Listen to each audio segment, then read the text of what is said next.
But this is what I'm so excited about. Look at this right here. So you can see this tube, the rim of this tube. That's an empty toilet paper tube. The tube was cut in half. I dug a hole out just for it, backfilled the soil around the outside of it, then filled some soil in it to the planting depth that I wanted, put my tomato seed in there, tamped more soil over top of that, kept it watered, and waited. And we have. This video, we're gonna look at our tomato seedlings, and I hope you'll stay to the end of the video. We got our Luffa Gourd Tunnel built over the last weekend, and we got the Luffa Gourd transplants that we started as seedlings here. We got them transplanted over to the Luffa Gourd Tunnel. I wanna show y'all that. Leave us a comment, let us know where you're watching from. So glad that you're here.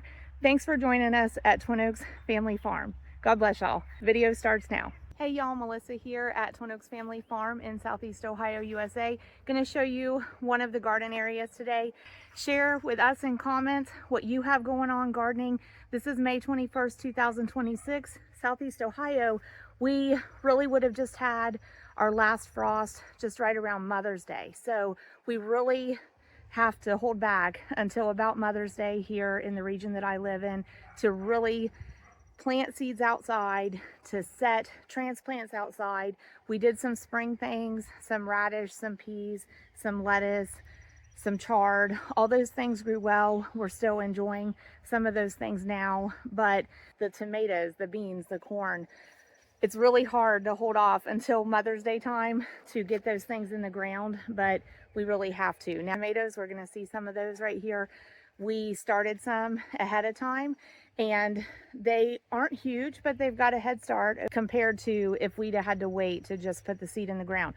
We'll do a comparison on the tomatoes. The garden area behind a shed that we have for years and years used for chicken housing, and actually where these little garden beds are is where the chicken run was. So the chickens actually had it bare of vegetation, and we had a fence around it, and we've moved them off of it recently. So it was already bare, no vegetation on it to deal with. We did do a little bit of tilling in it to break the soil up. This is some corn, incidentally, that is coming up, and it's doing great, and it's appreciating the rain. And then these are some of the baby tomato starts. Now these, I'm gonna have to do some kind of organic measure here to help these out. See a little bit of distress on the leaves. So I think we are battling flea beetles here, okay? So I have some ideas for how to counter that.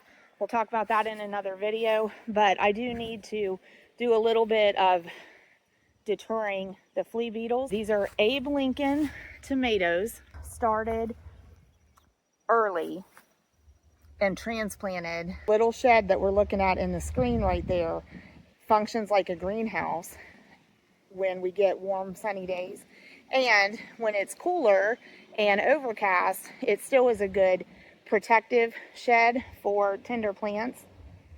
So that's actually where these tomatoes spent a lot of time as they started sprouting. Over here, we are going to have to get back in there and deal with some weeds popping up, but we've got basically green beans planted in here, some tomatoes planted in the back against the pallet. So that little idea I wanted to show you. Along the back of that shed, we just stood up some pallets there, and I'm going to use those to stand in for tomato stakes. As the tomatoes grow up, I'll tie them back to those pallets, and we did a sandstone ledge out in front of the pallets to just be a barrier to help us with keeping weeds out of there. And that created kind of a trench so that it gave almost like a little well to plant those down into. It's well draining, so I'm not worried about that little trench filling up with water, but it helps direct the water there and hold it there when we need to make sure that we're keeping these hydrated. So we just took the transplants and set them into this. These tomato transplants were actually started the very same time as the first ones that we looked at the edge of the corn. So these did a little better, took off a little faster, Look, there's an errant snap pea plant still working on growing there. Here we just had a single seed of this Rostov sunflower left. I took a toilet paper tube when it was empty, cut it in half, and set it in here and put the soil in there, planted the seed down in there. That helps me know where that seed is, helps me make sure it gets watered. And that toilet paper tube actually helps hold water against that on the dry days and keep that from drying out. Here's one that's looking really strong. Abe Lincoln tomatoes is what we got rolling here. But this worked well here for us.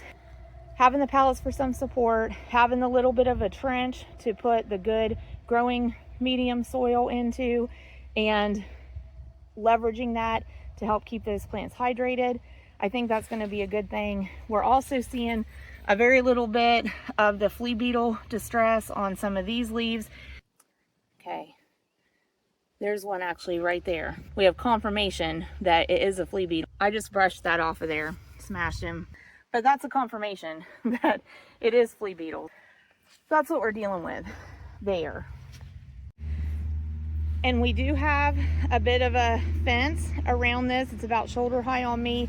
The tomatoes didn't need that, but the bean plants, and we've got still a row of peas that we planted in succession growing there that do need protection from bunnies. This row, that is actually from seeds we saved from last year. That's a green bean. This next row right here, that's a bean we haven't grown before. We only got about 50% germination out of it, actually, and it's one that I was going to use for refried beans. So we're still going to get some beans there, but it wasn't a great germination, which I would try the beans again. We just apparently didn't have real good conditions. When those started up, we got some scorching hot days. I think that did it. We've got 2 rows of beans down here, and we'll kind of wait till those start to pop through before we really get in there and manually hand weed that. But really excited about the tomatoes here. So the ones I showed you here at the pallets and the ones I showed you in front of the corn rows, those were all started early and kept indoors, kept protected, and then transplanted out. Now let me show you some that I started seeds in the ground. I'm really excited about this because we've really never started our own tomatoes from seed here. We've always bought transplants. So I started Abe Lincoln tomatoes from seed here, but I used that toilet paper tube strategy that we saw over there with the sunflower, and I have several reasons for that, but the main thing I wanted to accomplish was I was hoping that cardboard would hold some moisture and hold moisture in the soil inside the cardboard and help keep that plant hydrated in between the times that I'm watering it. Right now, we're actually having like a 7-day, 8-day rainy spell, so I probably am not going to have to water a whole lot, but when we're having dry weather, I'll oftentimes water this bed maybe 4 times during the day to keep anything tender that's got a shallow root system on top, to keep it hydrated and growing so that it doesn't wilt and wither and scorch. So again, another area where we're getting some rain, we're getting some mild temperatures. That's right after the heels of scorching hot weather. We're seeing the weeds just want to flourish there. So we'll be having to address that, but that's easy to address. We got into a lettuce leaf there, and there we have an Abe Lincoln tomato seedling popping up there. So that's great. Here's a weed here, but here's our seedling. And so that's one of the benefits of having put the ring there as well, that tube. It also makes it very easy for me to see where actually is the plant that I planted. I won't be pulling it out when I go to weed. I can see where it is. I can keep it watered. Okay. Here's another one, and here's the seedling. There's another sprout here. Can't remember if I could have possibly put 2 seeds in there. I could have, so we'll give that a few days, but this is definitely one of the tomato seedlings. So we'll move through this bed. There's some more of them. Here's one back here. It does have a sprout in it.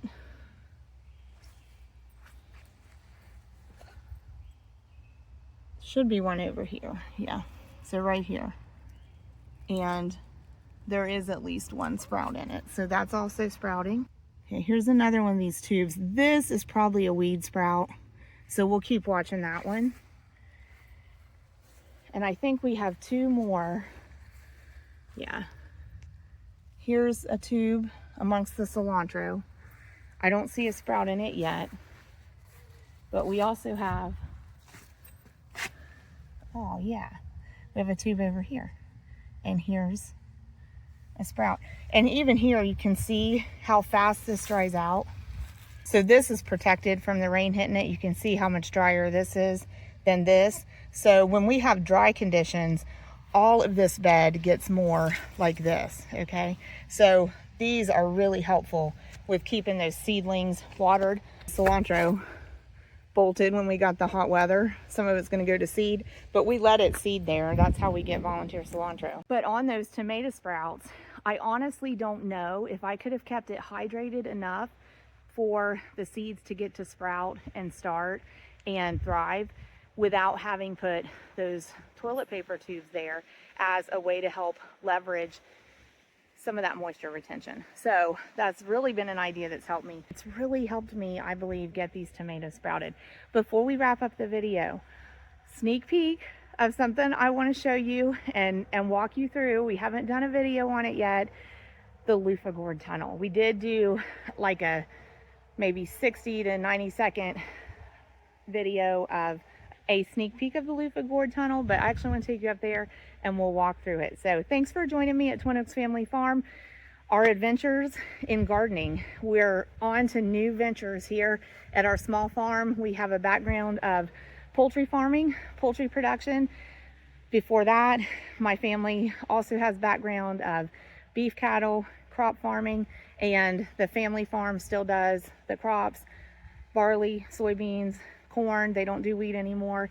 Hay. They also raise beef cattle. They also raise pigs for pork part of the year. So the family still does that at the family farm. We had the poultry meat production and poultry egg production right here at the Home Place family farm, and we have shifted out of that completely.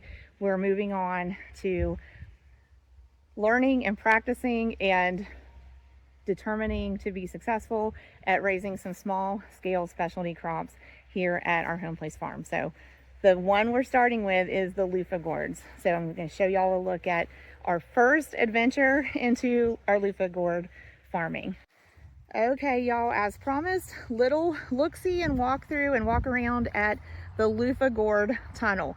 The construction of this, I can tell you, cost us about $330, and then I figured with the seeds for the loofah plants themselves and the soil that we started the loofah seeds in, and with the ground barrier cover that we've got, round all that over to $400. Take a look at some of the plants here. These are Luffa Gourd plants. We started them from seed. You can see we've got one there that's struggling a little bit to thrive. Should make it. It looks like it has enough green left on it to gather sunlight, convert it to food. We've got some new growth in the center, so we're holding out hope for that one. This is cool. Look at this one. Not only are we seeing all this great new growth, some strong leaves, we're starting to see a tendril. So it's going to be able to successfully vine. As they start to get 2 to 4 foot long and get some of these tendrils, we'll be able to train them back here onto this panel. We're seeing lots of good growth. This one's coming on really strong. We've got some that are still working on establishing, but we're seeing the new growth. These are doing good. So why grow Luffa Gourds? You're going to get sponges harvested out of them. You have to use your imagination at this point to think about those vines covering over this. There it is, the Luffa Gourd Tunnel. I cannot wait to see it fill in, and I am so excited to share it with you as we experience it as well. Thanks y'all for joining us. Please leave us a comment. Please like the video. Please subscribe to the channel. Please consider joining with a membership to support our channel.